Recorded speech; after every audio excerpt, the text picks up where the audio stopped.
Today we're going to taste the pear cider. All right, so we bottled this on May 11th. Today is May 21st. It's been 10 days. We refrigerated one bottle because here's a trick. If you carbonate something, if you refrigerate it before you serve it, it shouldn't foam over and all over the place. I say shouldn't, it does reduce it. It does help to keep the CO2 in suspension. In this case, we're hoping it carbonated because you never know. But anyway, this was started on April 8th. So this is really today, we're only at 6 to 7 weeks on this. So it's really not even that old, 6 weeks. And it ended at a 1.010 gravity. So it's moderately sweet. And it does have 5.8% alcohol. Let's pop this bottle, shall we? Oh yeah, there's carbonation. And give a little pour. Definitely has carbonation.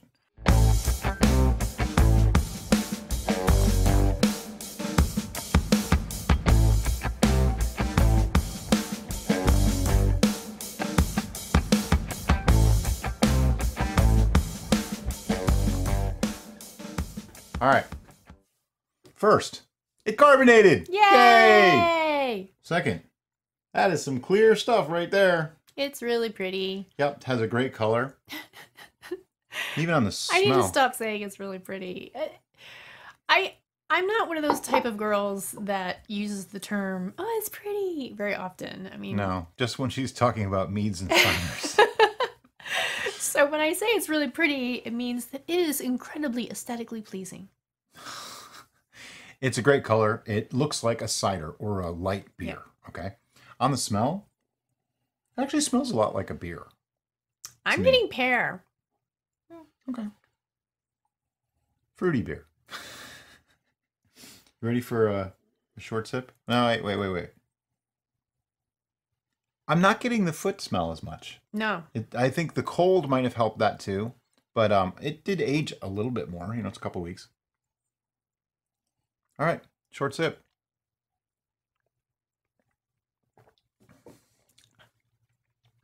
Man, carbonation is a wonderful thing. Because this was kind of on the dry side before. The carbonation makes it pleasing. Like, it's not overly sweet, but it's got a pleasing flavor. What do you think? At first, I'm like, oh, that's really good. And then I'm like, oh, that's kind of odd. That's kind of weird. And so I'm intrigued of what exploration I'll be led through on the long sip. But what did you taste in the short sip? At the beginning, I tasted pear. Like, it tasted like a seltzer, a pear seltzer. Which is kind of what cider is. And then it started going into kind of harsher notes, almost tannic in the feel on the palate, even though I know there really isn't much tannins in this. Not really, no, because we didn't use... Right. Well, I mean, we used some whole pear, but not really. It got juiced. Right. So there shouldn't be a lot of tannins in this. Anyway, long sip. This is where you leave it in your mouth for a few seconds. Let it coat your whole mouth, your tongue, and everything, and you get more flavors that way.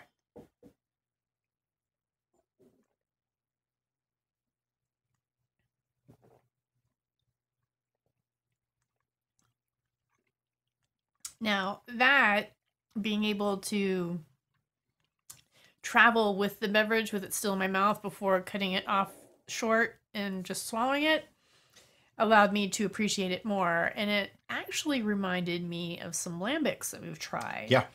Which I really enjoy. So that was that was a pleasant surprise for me. It's not quite as sweet as they are. No.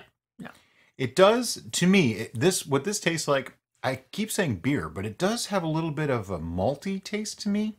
It tastes kind of like a pear beer to me, which, you know, ciders, beers, they're not too far off of each other. Whole different process of fermentation and everything like that, I understand. But in the end, because it's a little bit bitter, like there's just a little bit of a bitter note to it, but there's also some sweet, and then it's carbonated, it does kind of remind of a beer just a little bit to me.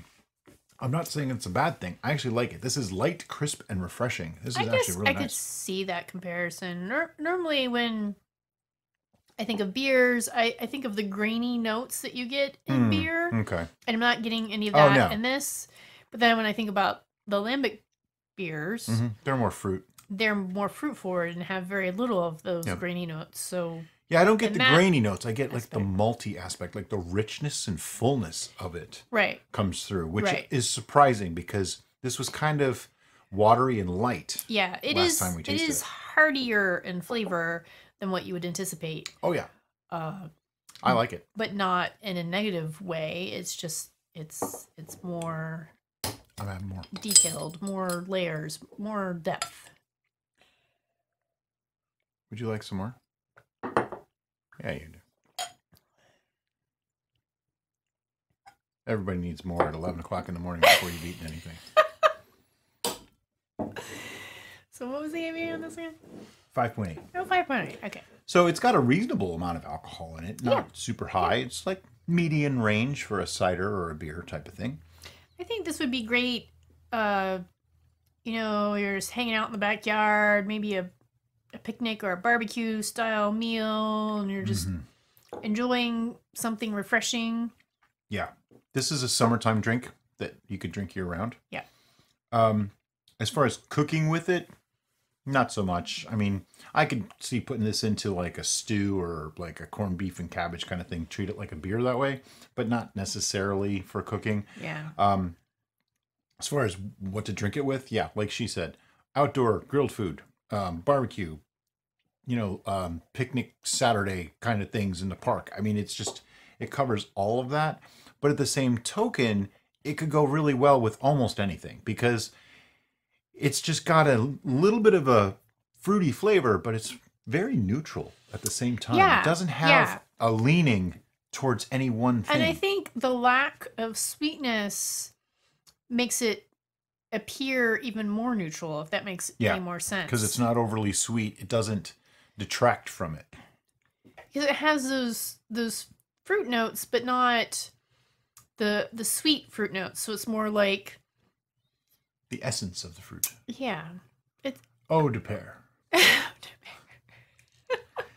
But yeah, we're both kind of at a loss for words because this is a unique thing for us. It's dry, carbonated, but still has a little bit of a sweetish flavor. Not Swedish like the country, sweet-ish. And the pear is coming through.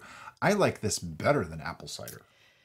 And I mentioned in another tasting, and I don't recall which one that was, the concept of the masculine and feminine drinks. And because this isn't overly gender sweet, neutral. I would say it's gender neutral, non-binary perhaps. Yeah. But It goes both ways. it makes me think that it could lean slightly towards the masculine because when I'm envisioning memories and invoking what I picture doing while I'm drinking this, it's typically the outdoor recreation type stuff. And normally it's like, oh, my brother would like that. So so I think my brother would like this. Yeah. If you like beer, you'd probably really like this. It actually came out wonderfully well. It's time to give this a score, though. Now, I'm torn on this. Normally when we score, 1 is like possibly toxic and you wouldn't give it to your worst enemy. 10 means there's absolutely nothing you can change. Now, being that we've not had a lot of Perry in our life, and this is the first time making it, that makes this more of a challenge. I'm not going to go with a 10, I'll tell you that right now, because I can say I can probably improve this. There's a couple things that I'm thinking of that I don't want to say because I don't want to give it away, that I believe could improve this. But it doesn't need a lot to be improved. I think it's really quite good. So don't let my score fool you into thinking that I don't like this, because I really do. It's not fully my kind of drink, which has an impact as well.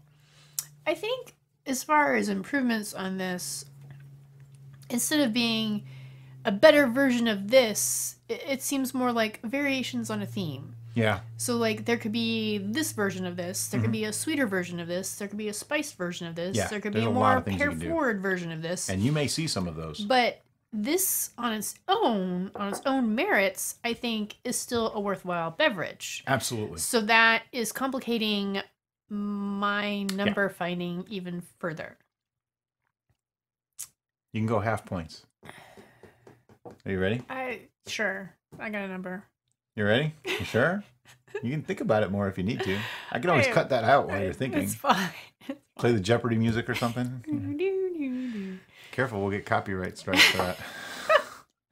Okay, 1, 2, 3, 8.5. 7.5. All right, you had lower. See, I don't always do that, and I should just outbid just so I don't have to go first. I think I just give higher numbers. The reason why I went 7.5 is because, as we've both stated multiple times through our tasting, that 5 is our, yeah, this is good.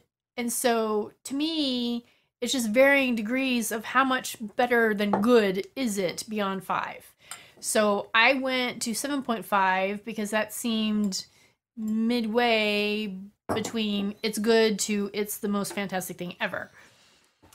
I really like this, and that's why I prefaced it with why I was having difficulty coming up with a number, that any additions that I can imagine, that I can come up with, that I can think about, which I basically already divulged, would still mean that this is still good on its own. And so I wanted to judge it on its own merits, but I also wanted to keep in mind that those other potential versions of this I might like better. I don't know yet because we haven't made them. So I wanted to give some wiggle room there. That's why I did 7.5. Now, I see it a little bit differently, but I totally see where you're going at. What I did is a straight up Perry. How do I like this? 8.5. Do I think it could be a little bit better? Yeah, I think with age, this would improve. And that's why I didn't go 10, because I think this is going to be better if we let some of these sit for a couple months. Sure.